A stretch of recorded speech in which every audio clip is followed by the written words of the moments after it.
Bismillahirrahmanirrahim. Beliau memulai dengan basmalah, dengan nama Allah Subhanahu wa taala, Zat yang Maha Pengasih lagi Maha Penyayang. Kenapa para ulama membuka kitab-kitab mereka dengan basmalah? Satu, karena mengikuti Al-Quran. Karena Al-Quran dibuka dengan Bismillah. Semua surat kecuali satu. Surat At-Taubah. Ya, surat At-Taubah. Yang kedua, meneladani Nabi alaihi salatu wassalam. Karena Nabi ketika menulis surat kepada para raja, beliau memulainya dengan Bismillahirrahmanirrahim. Yang ketiga, untuk mencari keberkahan. Karena nama Allah Subhanahu wa taala berbarokah. Tabarakasmu rabbika dzil jalali wal ikram. Sungguh berbarokah nama Allah Subhanahu wa taala. Ya, makanya orang kalau makan dia baca bismillah, ya, diberkahi makannya. Ya, diberkahi. Salah satu keberkahannya, setan nggak bisa makan bareng sama dia. Berbeda kalau dia nggak baca bismillah, setan makan bareng sama dia. Ya.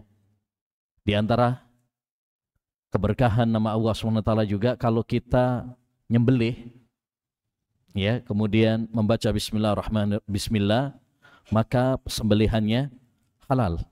Kalau nggak baca bismillah, haram.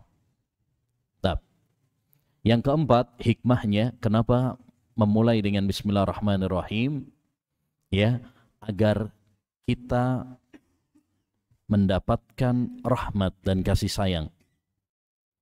Karena di dalam bismillahirrahmanirrahim ada 3 nama Allah SWT. Ya, mari kita perhatikan. Bismillahirrahmanirrahim itu ada 3 nama. Lafaz jalalah Allah Jalla wa'ala, bismillah.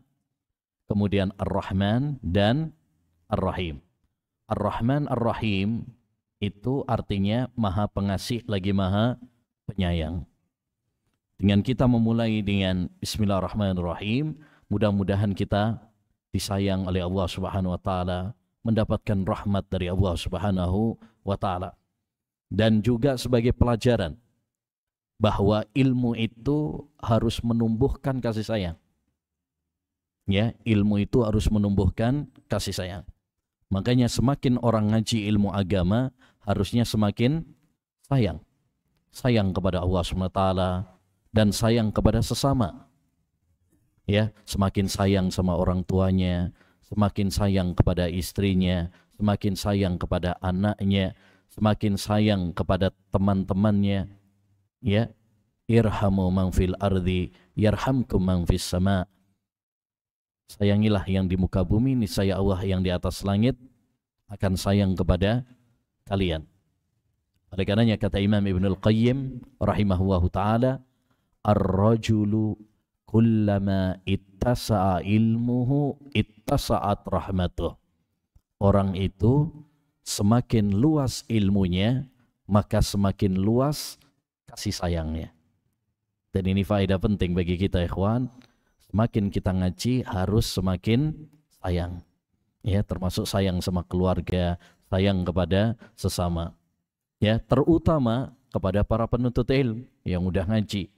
Hendaknya bagi kita untuk saling menyayangi, jangan sampai saling bermusuhan, dengki. Kata Hasan Al-Basri rahimahullah, ya ahlas sunnah tarahamu fima bainakum fa'innakum aqallun nas.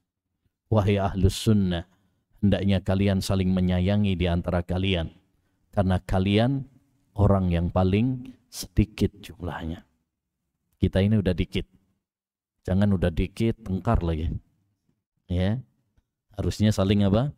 Saling menyayangi. Baik. Kata beliau, i'lam, ketahuilah. Ya, ketahuilah, ini perintah ya.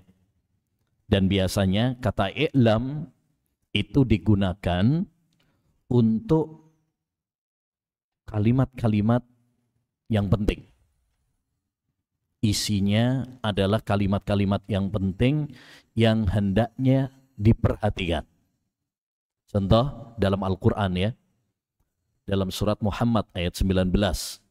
Allah Subhanahu wa taala mengatakan, Fa'lam annahu la ilaha illallah. Ketahuilah bahwasanya tidak ada sesembahan yang berhak diibadahi kecuali hanya Allah. Penting apa tidak itu? Penting. Kalimat tauhid. Makanya didahului dengan apa? Fa'lam. Ya, jadi dalam bahasa Al-Quran dan dalam bahasa hadis, kalau dikatakan i'lam berarti kalimat yang setelahnya itu adalah masalah yang sangat penting. Kenapa didahului dengan i'lam? Supaya kita perhatian. Supaya kita perhatian. Ini penting loh, dengerin baik-baik, perhatikan baik-baik.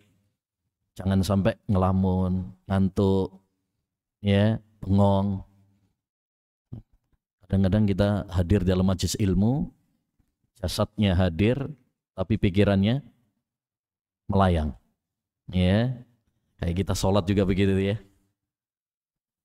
Orangnya gerak, rukuk, sujud, tapi pikirannya, nah entah kemana. Oleh karenanya, ketika seorang ulama atau seorang penulis mengatakan ketahuilah, berarti kita harus apa?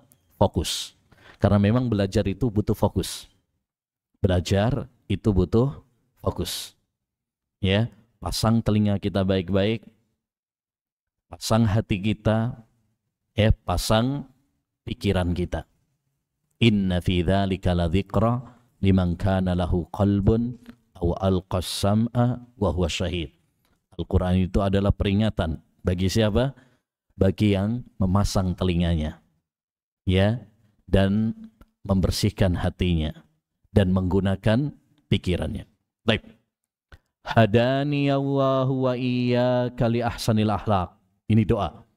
Ketahuilah, semoga Allah memberikan petunjuk kepadaku dan kepadamu menggapai akhlak terbaik.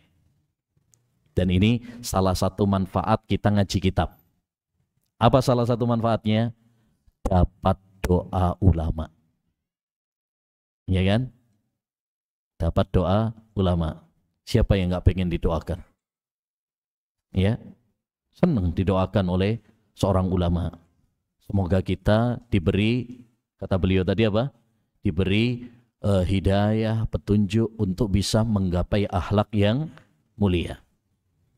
Dan ini memberikan faedah penting juga kepada kita. Satu, bahwa seorang guru atau kita sebagai orang tua juga ketika mendidik, jangan hanya sekedar mengajari, jangan hanya sekedar menggurui, tapi iringi dengan doa.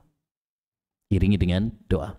Makanya Nabi SAW, beliau pun selalu mengiringi dengan doa. Beliau doakan, ya Ibnu Abbas, ya Allahumma faqihu fid din wa 'allimhu tawil. Ya Allah, pinterkan anak ini. Didoakan. Terlebih doa orang tua itu adalah mustajab. Demikian juga seorang guru. Karena seorang guru itu adalah orang tua kedua. Hendaknya mendoakan untuk murid-muridnya. Karena doa adalah tanda cinta. Doa adalah tanda kasih sayang. Ya. Dan juga ini memberikan kepada kita faedah penting juga. Bahwa untuk mendapatkan akhlak yang mulia, salah satu caranya adalah dengan doa. Kita semuanya tentu ingin untuk mendapatkan akhlak yang mulia. Karena akhlak ini anugerah dari Allah Subhanahu wa taala, nikmat yang sangat besar dari Allah Subhanahu wa taala.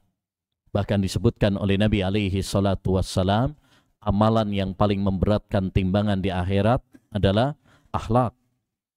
Dan disebutkan oleh Nabi sallallahu alaihi wasallam bahwa orang yang paling dicintai oleh Nabi dan paling dekat tempat duduknya di surga nanti dengan Nabi adalah orang yang paling baik akhlaknya. Dan ketika Nabi SAW ditanya, amalan apa yang paling potensial memasukkan orang ke surga?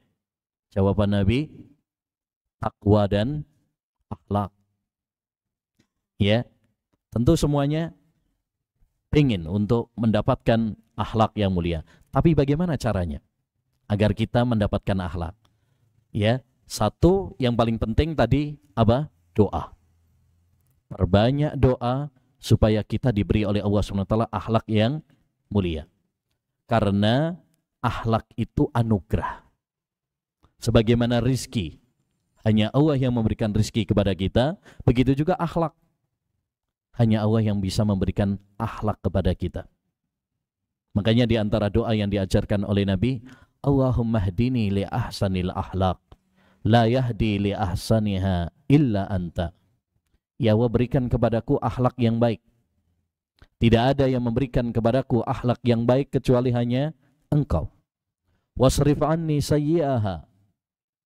Jauhkan aku dari akhlak yang buruk ya Allah. La yasrifu anni sayyi'aha illa anta. Tidak ada yang menjauhkan aku dari akhlak yang buruk kecuali hanya Engkau. Jadi ini doa penting. Ya, perbanyak doa ya kepada Allah Subhanahu wa taala, terutama di waktu-waktu yang mustajab. Yang kedua, belajar. Ngaji. Kalau kita pengen akhlaknya baik, ya berarti harus apa? Ngaji. Harus belajar. Ya, mempelajari Quran, mempelajari hadis, mempelajari kitab-kitab para ulama, ya terutama masalah adab, akhlak, tazkiyatun nufus. Karena bagaimana kita tahu ini akhlak yang baik, ini akhlak yang buruk kalau kita nggak belajar. Ya, belajarnya di mana? Belajarnya ya adalah Al-Quran, karena Al-Quran itu isinya adab dan akhlak. Ya, belajarnya hadis-hadis Nabi Shallallahu Alaihi Wasallam, karena Nabi juga banyak menyampaikan tentang akhlak, adab. Makanya para ulama ada yang membukukan kitab-kitab akhlak, hadis-hadis akhlak. Misal Imam Bukhari punya buku Al-Adabul Mufrad. Itu buku yang mengumpulkan hadis-hadis tentang adab. Bagaimana adab kepada orang tua, bagaimana adab kepada tetangga, bagaimana adab kepada istri, bagaimana adab kepada anak, bagaimana adab kepada pembantu. Sudah komplit, lengkap. Tinggal kita mau mempelajari apa? Enggak. Yang ketiga, di antara kiat agar kita memiliki akhlak yang baik adalah apa? Membiasakan. Akhlak itu perlu dibiasakan. Ya. Dilatih. Innamal ilmu bitta'allum wal hilmu bittahallum. Ilmu itu dengan belajar dan kelembutan itu dengan melembutkan diri. Artinya kita harus berusaha untuk lembut. Jangan alasan saya sudah dari sononya memang temperamen kok. Ya. Udah cetakan aslinya deh begini. Ya. Enggak bisa dirubah. Siapa bilang enggak bisa dirubah? Binatang saja yang tadinya buas bisa jinak kalau dibiasakan. Binatang buas itu bisa jinak, Pak, kalau dibiasakan. Makanya ada sebagian orang yang bisa berteman dengan ya harimau, bisa berteman dengan ya bahkan ada yang bisa berteman dengan ular ya. Ya, itu pembiasaan. Ya. Ada yang mungkin pernah kita lihat ya, ada kera gitu, bisa dia belajar. Ada mungkin kita lihat ada kera Sarimin ke pasar bener ya, Sarimin nyisir, berkaca, bercermin. Dari mana dia? Kok bisa? Ya belajar, dilatih. Artinya kalau binatang saja bisa dilatih, dibiasakan, apalagi manusia yang dimuliakan oleh Allah SWT dengan apa? Ya dengan akal. Ini pembeda antara kita dengan binatang. Dan di antara kiat juga agar kita akhlaknya baik adalah berteman dengan orang-orang baik. Cari teman-teman yang baik.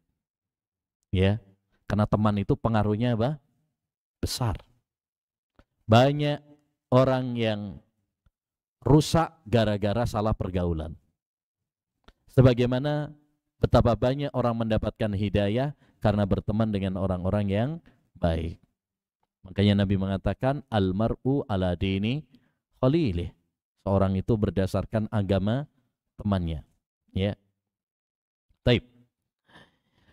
Berikutnya, anna min a'zamil adabi asyarah.